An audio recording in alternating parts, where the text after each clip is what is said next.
Everybody, we are live.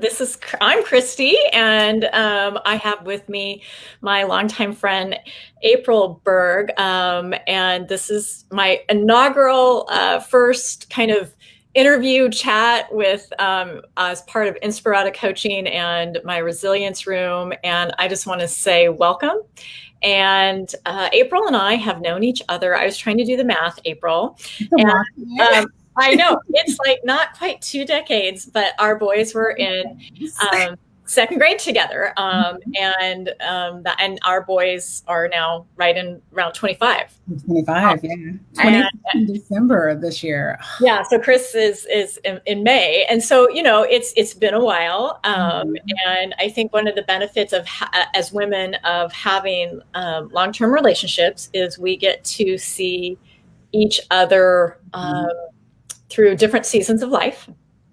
And so with that in mind, and as I thought about the topic of resilience, April is on the top of my list as a resilient woman for a number of reasons. April has an amazing kind of quote bio, having been a small business owner, working at Boeing as a project manager, school board service, wife, mother, you name it, volunteer, you're a sorority woman, Alpha Kappa Alpha. Alpha Kappa Alpha Incorporated, yes. That's right. And just then also now newly elected, sworn in January, new House of Representative for the 44th District in Washington. And remind us what geography that district covers. That's a great question because sometimes I forget myself. So it covers Mill Creek, the city of Mill Creek, the city of Lake Stevens, a little bit of Everett, a little bit of Marysville, and of course the city of Snohomish. And so it's just north of Seattle and a little bit east of Edmonds, where you are. Yes, that's right. Yes, I should say we're in the Great Pacific Northwest. It's rainy skies. It's a Sunday, noon our time, and other 3 o'clock on the East Coast. So let's get into talking about resilience, April. What does resilience mean to you? When you think about that, what does it mean to you? Yeah, that's a great question. And Christy, thanks for having me. I felt when you asked me to be on your inaugural show, I thought, oh my gosh, that is so sweet, especially because we don't get to see each other as much as we want to. So this kind of is our quasi girlfriend time. Yes, exactly. About important issues. So and I got to tell you, I'm a total fangirl of you and your work too. Your coaching, and you're always inspiring women, and women like me couldn't lead and serve without having women like you in our lives. So just putting that out there for the folks watching, that Christy's the one. So in resilience, I think starts with that, right? Like those relationships and those mom relationships and those female relationships, because everything isn't always okay. And when I think of resilience, it means, overcoming those difficult circumstances.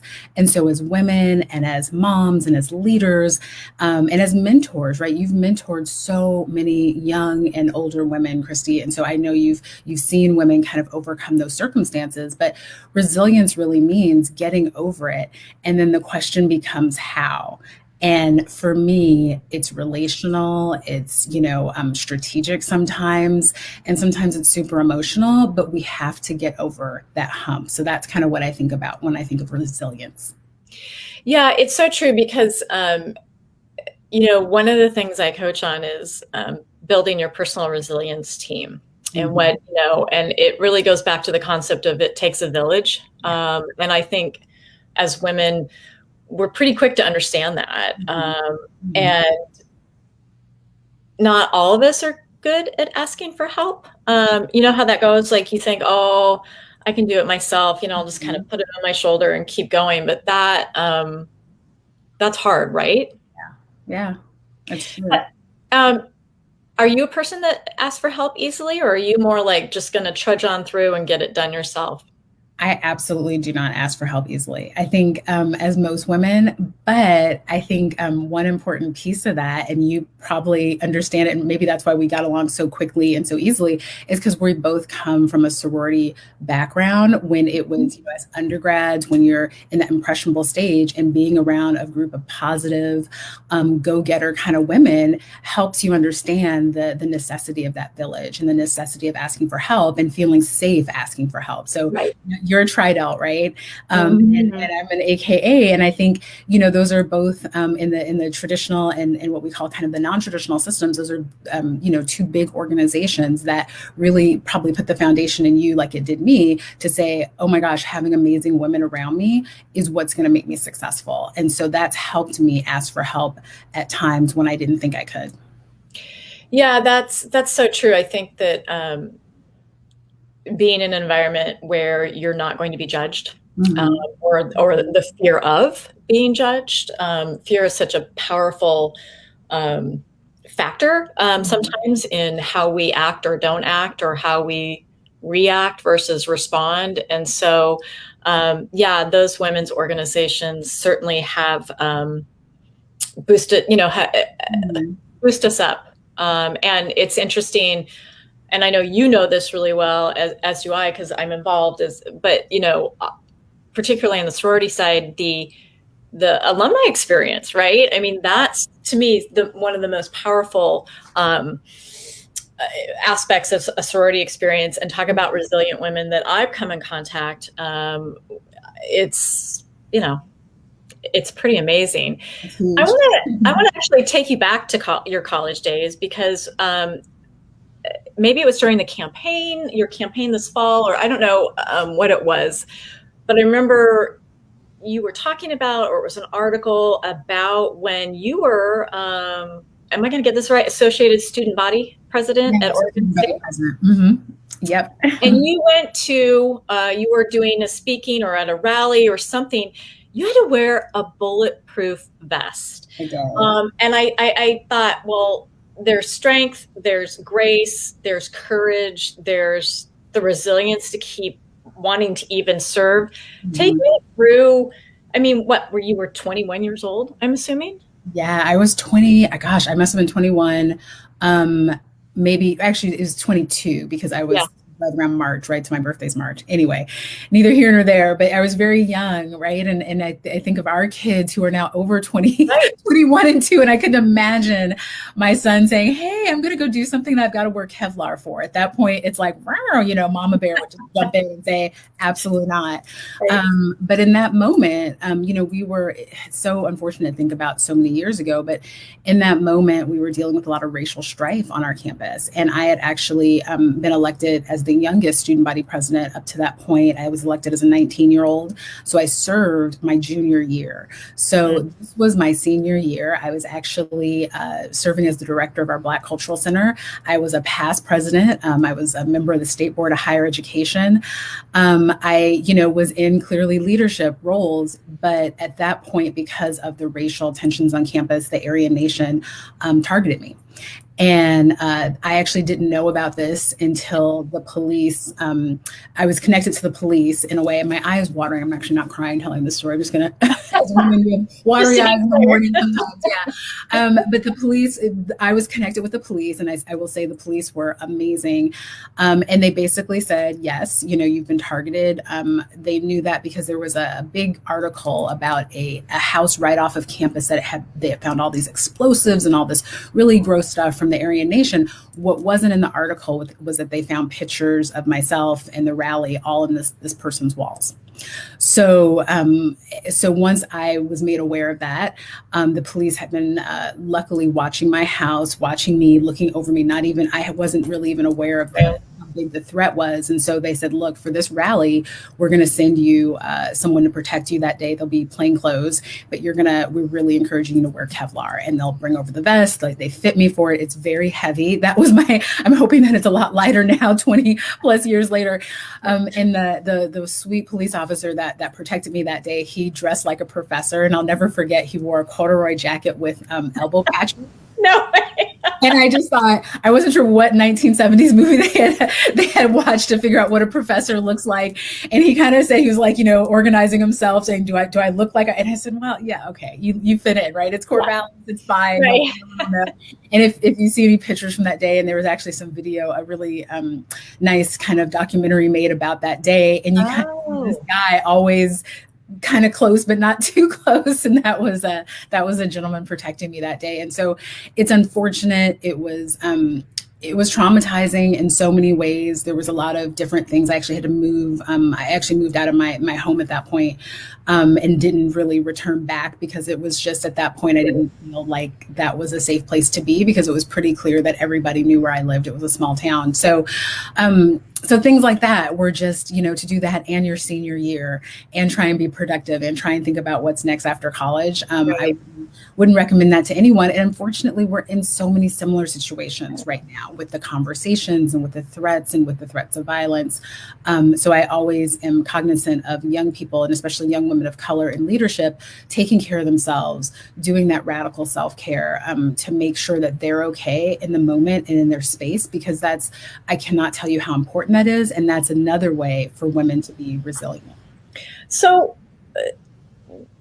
let's talk about what that radical self-care looks, because that's different for everybody based on how we're wired, circumstances, things like that. Tell me and tell everybody out there, what did you have self-care at 21? Like, what was that? And what have you learned since, I guess? What now has brought you to this stage in life where you've gone through all this? So many things in your life. Tell me kind of where you were then. What would you tell your younger self, I guess? Yeah. Let's phrase it like that. That's a great question, because hindsight is for sure 2020. Right. I mean, we know that, right? Right now, sitting here as women over 40, we go, oh yeah, I should have done X, Y, and Z, and life would have been so much easier. But to go back to kind of radical self-care, it's a quote by the poet Audre Lorde that talks about self-care being a radical act of politics, right? A radical political act, because it is. And it's taken me decades to realize that, and to realize and understand what that means. So the act itself doesn't have to be some radical, like, I'm going to go skydive because I want to take care of my inner being. No, it's taking that moment, taking a breath, telling people, I'm going to have to get back to you, telling people, I'm not going to share that part of my story at this moment. I mean, think about that, because when we are asked a question as women, right, we want to answer it. We want to answer the question fully. We want people to be happy. We want to make people feel comfortable. Polite, being taught to be polite. Right? Be polite, be kind, smile. And so at some point, that radical self-care can look like, I'm not going to share with you that part of me right now. Maybe never. And it takes care of your heart. It takes care of your mental behavioral health, because sometimes you can't put all of you out there for everyone. So that leads me also to a concept I've been thinking about a lot too, which comes with age and experience, is no is not a dirty word, right? Yes. Oh my gosh, I love that. Yes. Yes. And that there is that is part of self-care, is, setting the boundaries and understanding that you don't have to do and be everything for everyone, that, setting those boundaries is important part of self-care, that, because it's really that old cliche of, we have to take care of ourselves first if we're going to take care of others in our life. And I think that's a big part of being a resilient woman, is understanding that, because I don't know about you, but when kids were little, it was really hard, right? It was really difficult to find a sense of self. It was difficult to balance everything that we thought we needed to be doing. I don't know about you.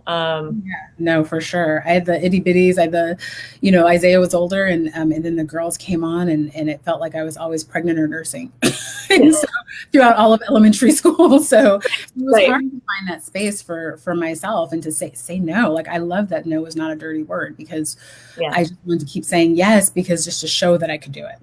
Right. Well, I remember when we met, I think, Isaiah and Chris were in the same class, and you were rolling up to school each morning with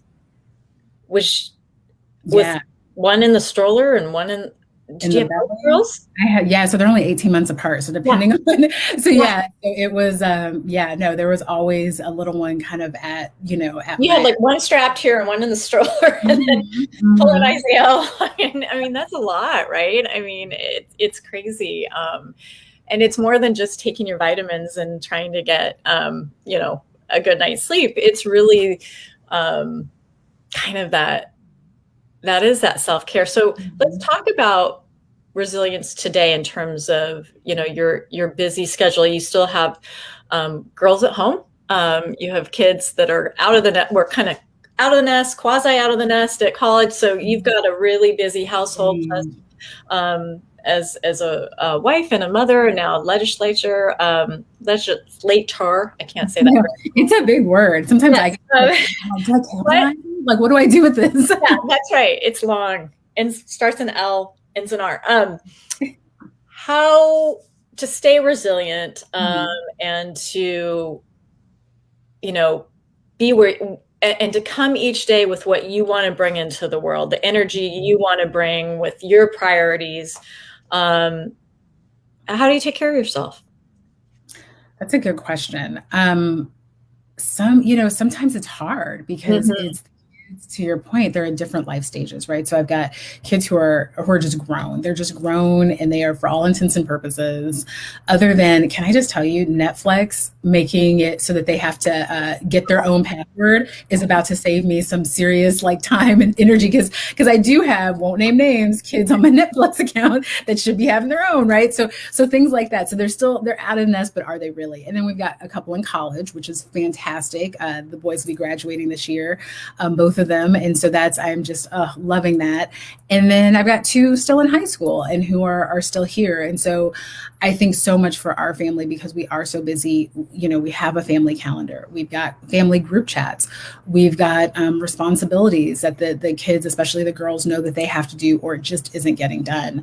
But I think part of that too was my self-care and letting go because Mm, if you remember back to those days when the older kids were younger, right? We went to a pretty darn nice elementary school, we which did. means that as moms, there's a lot of pressure, right? To be active and to be involved, make it to every meeting, make sure that we're doing our part because our kids are at this amazing school. And so that's really stressful. And I don't know that I could do that now with my Right. girls. So they've got to they've got to self manage. They've got to keep track of dates and meetings. They've got to interact on their own with their counselors. There's not a lot of helicoptering going on with my current schedule. Right. At the same time, I think it's healthy because these young ladies are not going to be using my Netflix account at 25, right? I'm just putting it out there, like because they're being raised in a way where they're just like, yeah, mom doesn't have time for that. Right. Like, Right. Yeah. yeah. Yeah. No. Yeah. It's interesting. We've had that same Netflix, and there's a few other subscriptions that all of a sudden you're like, Yes. wait, what? Yes. Like, Like, why? Yeah. Where there's too many people on, I'm like, and me and my hubby are looking like there's only us. Oh, too many people. someone in another state, perhaps in our case.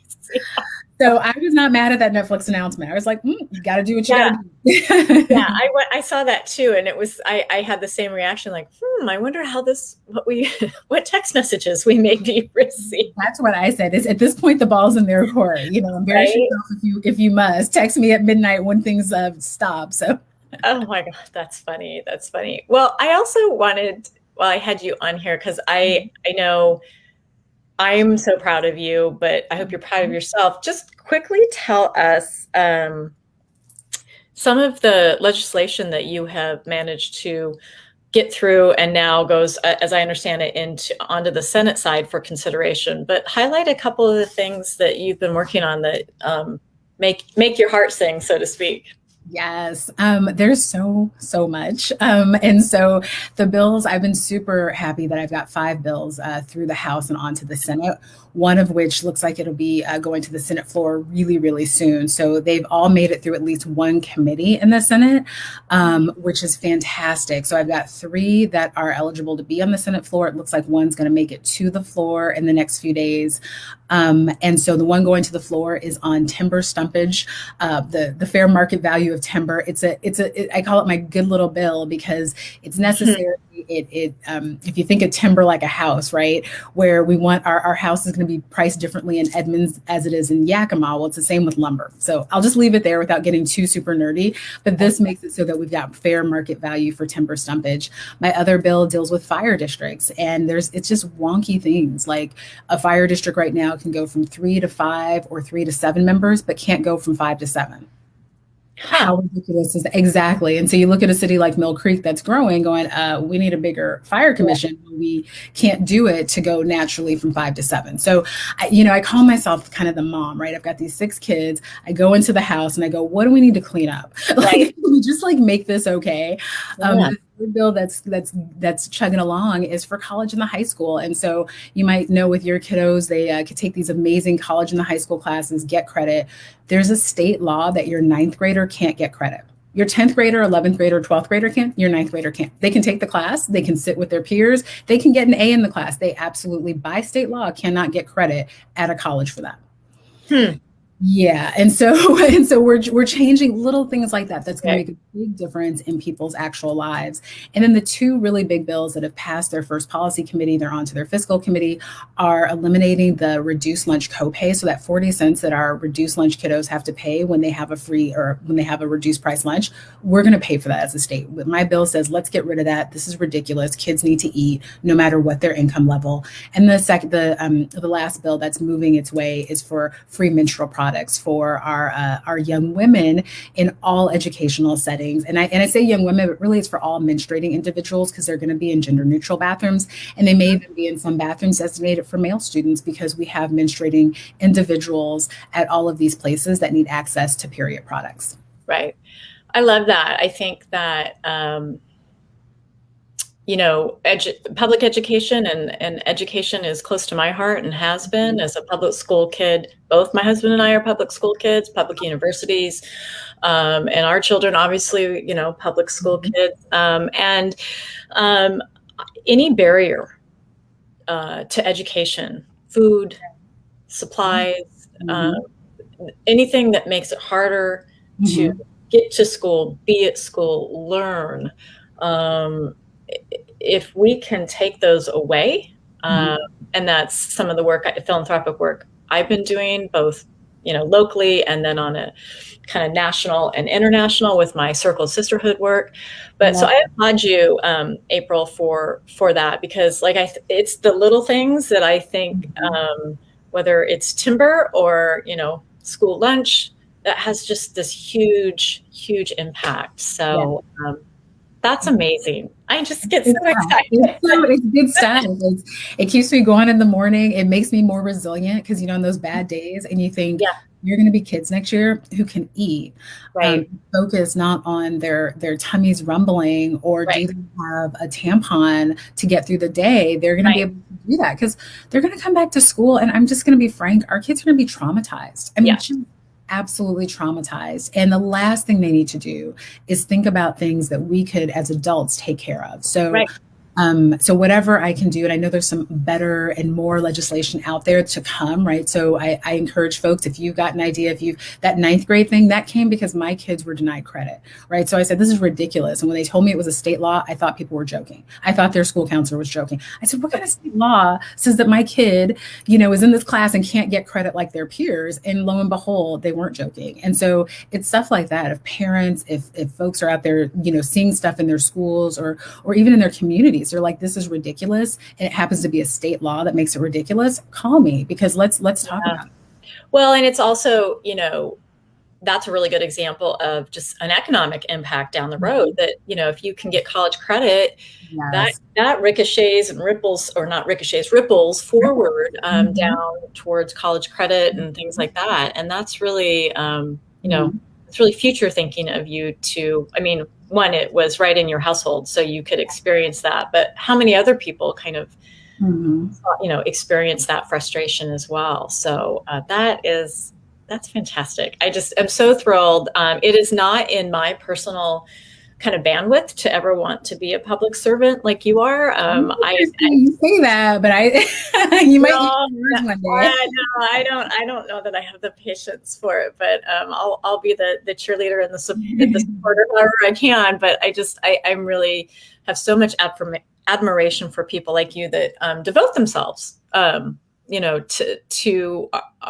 our community and our citizens. It's really impressive. Well, as we wrap up here, I had a couple fun questions I sent you because I always think it's really fun. But what is your favorite food or foods? Oh my gosh. So it's so funny. I just like really basic foods. Oh my gosh, I've been just geeking out on Beyond Meat products and Oh, really? just mayo. So, for everybody out there, look, I cannot eat dairy or eggs. So I have to figure it out. And most times when I go to restaurants, I just say, look, like, let's do vegan just so I'm not accidentally poisoned. But that said, I love plant-based eating. And so when the Beyond Meat products came out and the Impossible and Just Egg and all those products, I've just been going to town on my fries in the morning, my egg fries in the morning, and all these different things with those products. So love, love, love that stuff. And of course, anything over rice or grits, because I'm a grits girl. Oh, I was going to ask you, I knew there was a little something in there that you liked. Yeah, no, grits. And let me tell you, it has to be with salt. People who put sugar on grits, that's just no, not for you. Yeah, no. Yeah, I actually had my grandfather was kind of a Texan, Oklahoma back in the day, and he liked his grits. Same thing. He liked his savory, not sweet. So there you go. There you go. And on this Sunday, what are you grateful for, April? I am grateful for family. I'm grateful for friends. I'm grateful for relationships. I've been looking forward to this conversation so much. And it's funny because I've told this story a couple of times publicly about, people ask me, well, how do you do the stuff with your kids and rules and things like that? And I had a rule. I don't know if I ever shared this with you, Christy. So you might be like, wait, what? I had a rule in our house, and we've had it since the big kids were little. They couldn't have sleepovers with families where I didn't know their grandparents. Like not the parents, but the grandparents. And the reason for that was because I felt like unless you really did life with people, like did life, not just the hi bye in the parking lot, but did life, it just didn't feel like real relationships. And I think of your family because I know your family. I've met your mother. I've met your sister. We've done all this life together. And it wasn't forced. It wasn't like, oh my gosh, I have to check this box. It was because and I try and explain that to people because being a woman of color, being one of the few Black families in a community, it was hard to do life with a lot of families. Like things just were so weird and transactional and like, people wanted stuff from you. It was just weird. And so it was just a few families that we did life with. And I think of yours as one of them. And so when you ask me what I'm thankful for, that's one of the things. It's just almost 2 decades of doing life with the Flynn family has been amazing. So thank you. Oh, well, gosh, April, thank you. I know that we've always had a lot in common as moms, but as women, and things that we are passionate about. And I think that's what, drew us together in the first place. And so, thank you for that. That just touched my heart. That made me emotional, but well, I want to say thank you so much for, wanting to do this little chat with me. Like I said before we got on, I am an insanely curious human being. And so when I see women who are succeeding and making an impact, I also am not kidding myself that there are hard days, right? Yeah. I want to understand, and tap into and learn. And that's why I wanted to bring it to people of, how women are doing it. Right. And I think you talking about radical self-care is a message we just have to continue to put out there. So Thank you so much for coming on and taking a part of your day. You said you're about to, in the next week or so, go back into session. So you'll be busy. Yeah. So we're doing committee work right now and a little bit of session. So we are still passing bills off the floor, but we will be back into kind of 24/7 session in the next week or so. So so this was perfect timing. And just thank you for making the space for our conversation, but for women and just being so inspiring. So thank you. Oh, thank you. Well, have a good rest of your day. And hopefully when things start opening up, we'll be able to resume our face-to-face. That's a date. Yes. All right. Thanks so much, April. Have a good one. Bye.